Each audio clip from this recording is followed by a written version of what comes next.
పెను తుఫానుని తప్పించుకోవడానికి ఇలా చేశాను. కానీ ఇక నిత్య నేను వెళ్తున్న దారి, ఇందులో మరో కష్టం ఎదురుగా ఉంది. నిత్య గర్భంలో దాగి ఉన్న నిజం ఎవ్వరికీ తెలియదు తాత. తల్లి గర్భంలో ఉన్న బిడ్డ, గర్భగుడిలో ఉన్న దేవుడు ఇద్దరు ఒకటేనని మీరే నాకు నేర్పించారు. ఇన్నేళ్ళు డాక్టర్గా ప్రతి కాన్పును దైవ కార్యంలాగే చూశాను. ఇప్పుడు నిత్య బిడ్డను కాపాడడం నా బాధ్యతగానే తీసుకుంటాను తాత. నా నిర్ణయం సరైందేనా? మీ ఆశీర్వాదం ఉంటుంది కదా?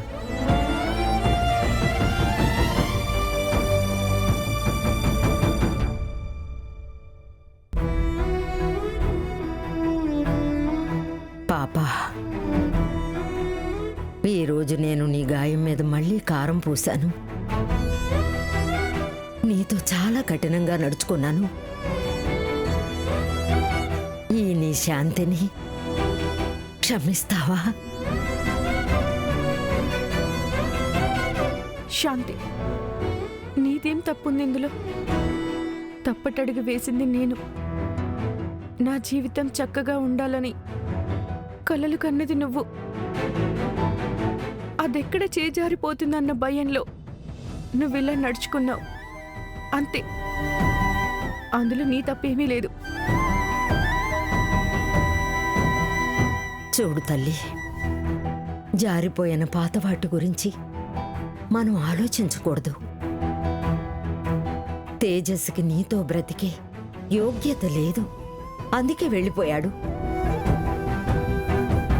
ఇక ఏవైనా కర్ణతో ఎలా నీ జీవితాన్ని పంచుకోవాలో, అతనితో ఎలా బ్రతకాలన్నది ఇప్పుడు ఆలోచించమ్మా. నాకు తెలుసమ్మా, నీకు కర్ణని చూస్తే మాట కన్నా ముందే చిరాకు పడతావని.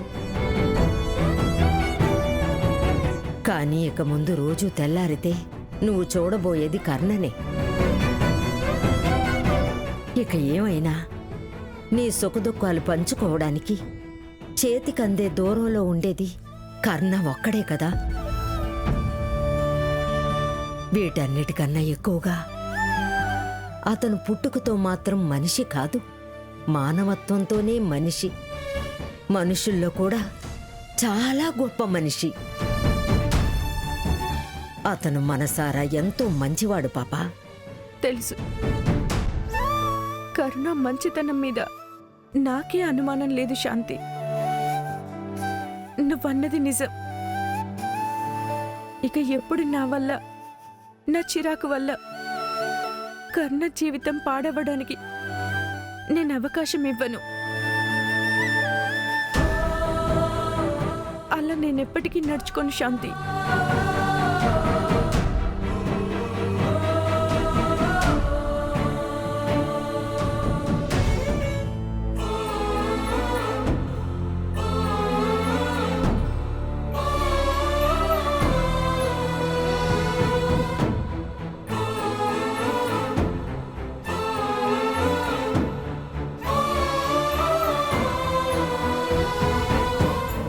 ఇదిగో నిధి, ఈ హార్ట్కి నిదానంగా చక్కగా పూలన్నీ పెట్టు. ఏంటి మొహం చూస్తున్నావు? నా మీద కోపంతో ముళ్ళు పెట్టేశావా? గుచ్చుకుంటే నవదంపతులకి.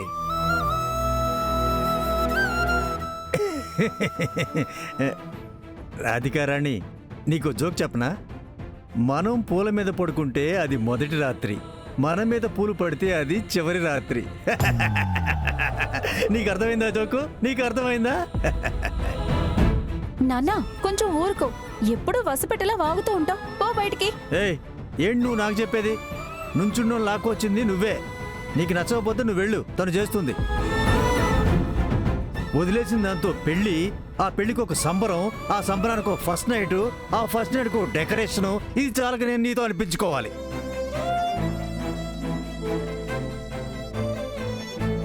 చెప్పు సీతారాం. నిధి, నువ్విదంతా ఎలా భరిస్తున్నావో నాకైతే తెలీదు. కానీ నాకిదంతా చూస్తుంటే చాలా బాధగా ఉంది. మేమంతా ఉండి ఏం మాట్లాడలేకపోతున్నాం కదా.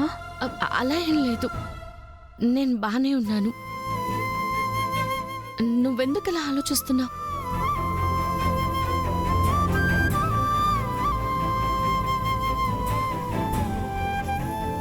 ఒక్క నిమిషం, ఇప్పుడే వస్తాను.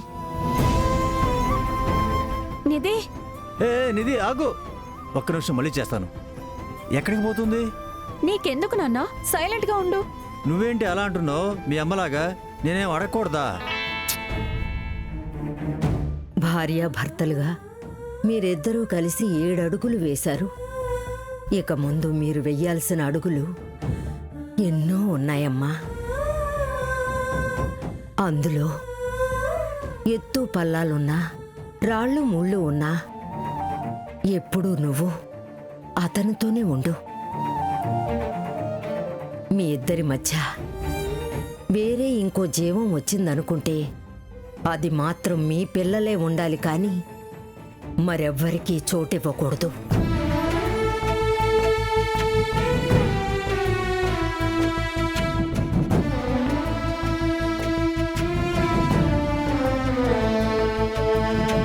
అరే, శాంతి అంటుంది నిజమే కదా.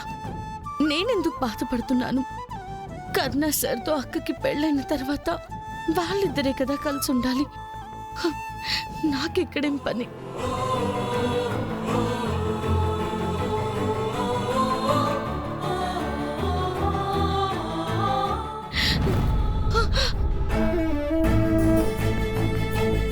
ఎందుకే అక్కడే నిలబడ్డా? రైటు, ఏమైంది? ఎందుకలా ఉన్నావు? ఏమైందో చెప్పు. అయ్యో అక్క, ఏం లేదక్క. అది రూమ్ రెడీ అయింది, రమ్మంటున్నారు.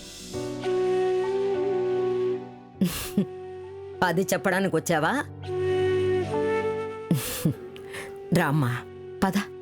శాంతి, ఈ రోజు నుండి మీరిద్దరూ 2 దేహాలు 1 జీవం అన్నట్టు బ్రతకాలి. ఉం? పద పద తల్లి.